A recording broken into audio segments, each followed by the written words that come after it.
আপনি দেশ থেকে চলে যেতে হলো কেন স্যার? সে কাহিনীতে এই মুহূর্তে যাওয়া ঠিক হবে কি? মাফ করে দিয়েছি। জিয়া রহমান আমাদেরই একজন ছিলেন। আচ্ছা, to be frank with you, উনি কোরআন শপথ নিয়ে আমাদের সাথে কাজ করতে রাজি ছিলেন, কিন্তু পরবর্তী পর্যায়ে তিনি তার নিয়ত থেকে সরে আসেন। তার জন্য তো আমরা দায়ী নয়, উনি দায়ী। এবং যদি ভালো করে থাকেন সেটা প্রাপ্য তিনি হয়তো পেয়েছেন, যদি খারাপ করে থাকেন সেটা আমাদের সাথে না চলায় যদি তার কিছু খারাপ হয়ে থাকে তার জন্য তো আমরা দায়ী নই। তবে হ্যাঁ, একটা সময়ে আমি যখন চীনে ছিলাম রাষ্ট্রদূত,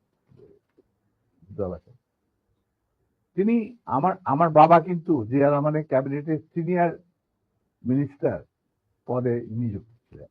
কারণ আমার বাবা মনে করতেন যে আমরা জিয়া রহমান সব এক, কিন্তু উনি ভেতরে খবর জানতেন না। জিয়া রহমান যখন দেখলো যে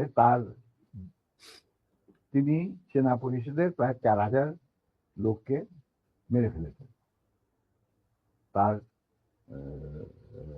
ক্ষমতাকে কুক্ষিগত করার জন্য, আমরা তারপরে যখন তিনি দেখলেন যে তার অবস্থা খুব খারাপ, ভেতরের খবরটা সাধারণ জনগণ দেখে না। সাধারণ জনগণ দেখতে জিয়া রহমান সাকবাস রেবন গঞ্জি কাঁধে কোদাল বসে আছেন, এই সমস্ত। কিন্তু ভেতরে যে কি হচ্ছিল আসল ক্ষমতা কেন্দ্রে, সেই সম্পর্কে সাধারণ জনগণ জানারও কোনো সুযোগ ছিল না, তারা জানতেন না। সেখানে তার অবস্থা ছিল নরবলে, কারণ ওখানে তিনি ডিভাইড এন্ড রুল নীতি প্রয়োগ করেছিলেন, যেটা খুবই মারাত্মক একটা হুমকি ছিল তার জন্য। তিনি হয়তো বুঝতে পারেন নাই। তিনি যখন রাষ্ট্রীয় সফরে আসেন, আমার বাবাকে deputy head of the delegation করে নিয়ে আসলেন এবং আমাকে বললেন যে লেট ফরগেট এন্ড ফরগিভ, তোমরা আমাদের পাশে দাঁড়া। আমরা বললাম, স্যার এটা আপনার পক্ষে, আপনার বললেন আমি কি কৃতার্থ, কিন্তু আমার মনে হয় আমাদের পক্ষে সেটা সম্ভব।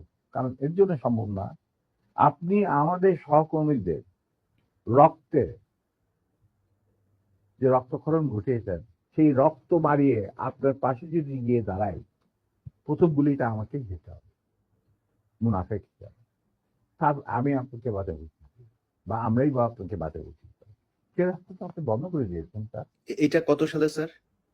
এটা যে জিয়া রহমান কোন সালে দিয়েছিল মনে হয় 81? 76 না 77, সামথিং লাইক দ্যাট। ওই যে ওনার একটাই রাষ্ট্রীয় সফর ছিল চীনে, এটা তুমি দেখে নিতে পারো, আমার বইতে লেখা আছে সব। আচ্ছা, 77 এবং তার সাথে যে আমার কি ডায়লগ হয়েছে 1 to 1, যেটা আর কেউ উপস্থিত ছিল না, পাশের ঘরে অবশ্য বেগম সাহেবা ছিলেন।